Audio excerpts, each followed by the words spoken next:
94 বছৰীয়া হ'ল comrade Hemen Das. হেঙেৰাবাৰীৰ housing কলনীৰ ঘৰত বহুজনেই শুভেচ্ছাৰে উপচাই দিলে কমৰেডক। শুভেচ্ছালৈ ক'লে 100 বছৰ জীয়াই থকাৰ হেঁপাহ নাই।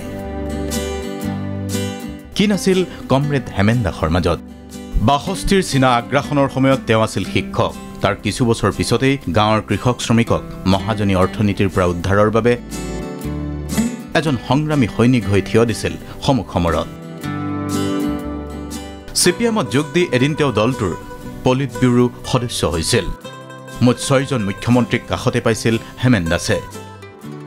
অসম বিধানসভাত হেমেন দাস মানেই এক চিঞৰ শ্ৰমিক কৃষকৰ প্ৰবক্তা। সৰভোগৰ পৰা 4বাৰকৈ অসম বিধানসভালৈ নিৰ্বাচিত প্ৰাক্তন বিধায়কজন একেবাৰে বিলাসিতাহীন। তেওঁ এতিয়াও থাকে হেঙেৰাবাৰী হাউচিং কলনীৰ এটা 3 কোঠালীৰ ঘৰত। তাৰে এটা কোঠালীত বহি বিভিন্নজনৰ জন্মদিনৰ শুভেচ্ছা লৈ প্ৰমূল্যবোধৰ ৰাজনীতিৰ আদৰ্শ ব্যক্তিজনে ক'লে এতিয়াৰ দলবোৰ অৰ্থনৈতিক শোষণৰ পৃষ্ঠপোষক। 57ৰ পৰা 67লৈকে স্কুলৰ শিক্ষক আছিলোঁ। 67ৰ পৰা এতিয়ালৈকে মই ভাৰতৰ কমিউনিষ্ট পাৰ্টীৰ মাৰ্ক্সবাদীৰ সৰ্বক্ষণ কৰ্মী হৈ আছোঁ। শ্ৰমজীৱী জনসাধাৰণৰ সকলো ধৰণৰ আন্দোলনৰ লগত নিজকে জড়িত কৰি ৰাখিছোঁ। মোৰ যে বয়স বৃদ্ধি হৈছে সেই কথাটো মই অনুভৱ কৰিব পৰা নাই। পোৱা নোপোৱাৰ হিচাপ তেওঁ কোনোদিনেই কৰা নাই।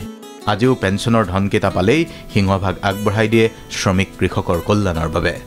জীয়াই থকালৈকে আমাৰ ওপৰত আজি যিটো শোষণ চলিছে বৃহৎ পুঁজিপতিৰ, ইয়াৰে বিৰুদ্ধে সংগ্ৰাম কৰি যাম জীৱনভৰ।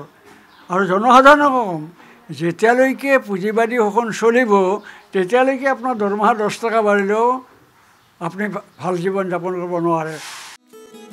কেইবাখনো গ্ৰন্থৰো প্ৰণেতা কমৰেড হেমেন দাস। বেকীৰ পাৰৰ জুই তেওঁৰ বহু চৰ্চিত উপন্যাস।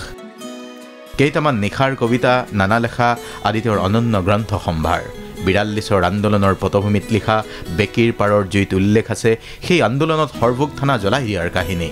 মূল্যবোধৰ ৰাজনীতিকজনে সেয়ে হয়তো DY 365ৰ আগত ক'লে 100 বছৰলৈ জীয়াই থকাৰ হেঁপাহ নাই।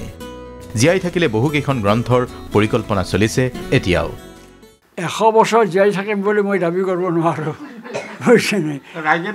সেইটো যদি থাকে 100 বছৰৰ জন্মদিনতো মই এই সমাজখনৰ কিমানখিনি পৰিৱৰ্তন হয় আৰু 6টা বছৰ আছে। 74 চনত লেখা এটা গল্প এটা আৰু এতিয়া যিবিলাক লিখি আছোঁ এই সকলোখিনি সংকলন।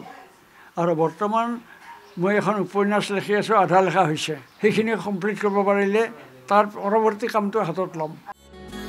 জোনাক কুঁৱলী ঘেৰা বেলতলা পথাৰৰ ৰাতিৰ ধাননি পাৰ হৈ লাহে লাহে গৈ পালোঁ নিশা ফৰকাল কুল খুৰাৰ চোতাল। এই চোতালতেই কৃষি বিপ্লৱৰ মন্ত্ৰণা। ভালে থাকক কমৰেড হেমেন দাস ডাঙৰীয়া। Bureau report DY 365।